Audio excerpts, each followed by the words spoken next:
Which is better for your everyday spending and long-term financial goals, a debit card that keeps you tethered to your bank balance, or a credit card that offers flexibility and rewards? If you're an M1 finance user, or considering becoming one, this question takes on a whole new layer of intrigue. M1 isn't your typical bank or brokerage. It's a unique platform designed to automate your financial life, from investing to spending. So, when it comes to managing your money within the M1 ecosystem, understanding the nuances of their debit and credit card offerings is absolutely crucial. Today, we're diving deep into the world of M1 Finance to explore the strengths and weaknesses of both their debit card and their owner's rewards credit card. We'll break down the features, the benefits, the potential drawbacks, and ultimately help you decide which option, or perhaps a combination of both, best aligns with your financial philosophy and aspirations. For years, M1 Finance has been known for its automated investing platform, allowing users to build custom portfolios, or pies, and have their money automatically invested according to their chosen allocations. This hands-off approach to wealth building has resonated with many. But M1's vision extends beyond just investing. They aim to be a comprehensive financial hub, a finance super app, where you can earn, invest, spend, and even borrow, all within a single, integrated environment. This integration is where the debit and credit card options truly come into play. They're not just standalone products, they're designed to seamlessly interact with your M1 investment and savings accounts, creating a cohesive financial experience. But seamless doesn't always mean superior for every individual. That's why this comparison is so important. Let's start with the M1 debit card. This card is linked directly to your M1 spend account, which is essentially your checking account within M1. Think of it as your everyday spending tool.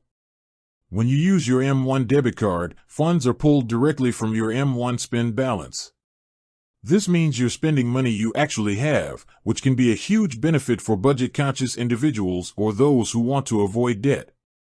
One of the key advantages of the M1 debit card, particularly with an M1 Plus subscription, is access to a competitive annual percentage yield, or APY, on your M1 high-yield cash account. As of early 2025, M1's high-yield cash account offers a very attractive APY, often significantly higher than traditional checking or savings accounts. This means that the money you keep in your M1 spend account, readily available for debit card purchases, is also actively earning interest. It's a fantastic way to make your everyday cash work harder for you, even if it's just sitting there waiting to be spent. You can earn over 4% APY on your cash, which is a big deal when most traditional banks offer next to nothing. Beyond the interest, the M1 debit card offers convenience.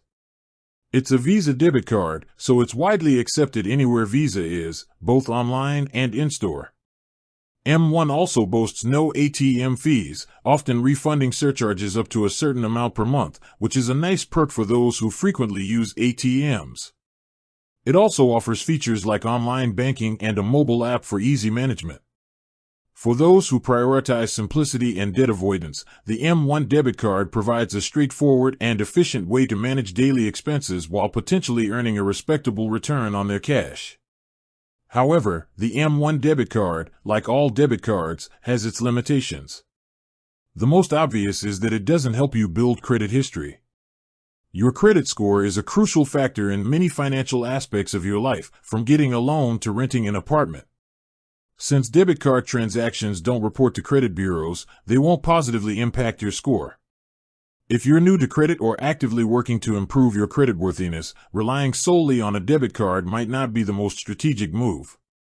Furthermore, while debit cards do offer some consumer protections, credit cards generally provide stronger safeguards against fraud. With a credit card, your liability for unauthorized charges is often limited, sometimes even to zero, thanks to policies like Visa's zero liability. With a debit card, while you can still dispute fraudulent charges, the process can sometimes be more involved, and in a worst-case scenario, it could temporarily tie up funds directly from your bank account. Now, let's shift our focus to the M1 Owner's Rewards credit card. This is where M1 truly tries to differentiate itself in the credit card market, aligning spending with investing in a unique way. The Owner's Rewards Card is a credit card designed for those who want their everyday spending to contribute to their long-term investment goals. The core feature of the Owner's Rewards Card is its tiered cashback rewards program. While it offers a baseline of 1.5% cash back on all eligible purchases, the real magic happens with its Owner's Rewards. This program offers elevated cash back rates, ranging from 2.5% to a significant 10% on purchases made at qualifying brands. The catch? These higher reward tiers are tied to whether you own stock in those specific companies within your M1 investment portfolio.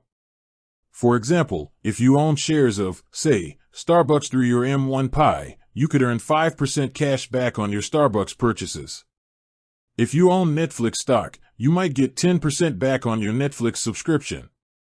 This unique mechanism is designed to incentivize M1 users to align their spending with their investment convictions, effectively turning everyday purchases into opportunities to further grow their wealth. And here's where the M1 automation really shines. The cash back you earn with the Owner's Rewards Card can be automatically invested into your chosen M1 Invest account. Imagine every time you buy groceries or fill up your car, a portion of that money flows directly into your investment portfolio, dollar cost averaging into your chosen stocks and ETFs without you lifting a finger. This automatic reinvestment is a powerful tool for compounding your returns over time.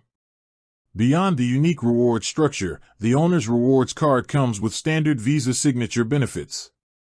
These can include perks like extended warranty protection, travel and emergency assistance, roadside dispatch, and access to the Visa Signature Luxury Hotel Collection.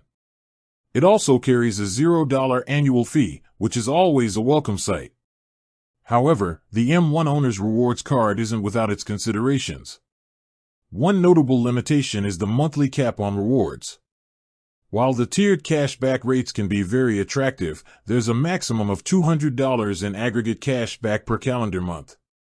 For high spenders, this cap might limit the overall value they can extract from the card compared to other unlimited cashback cards on the market.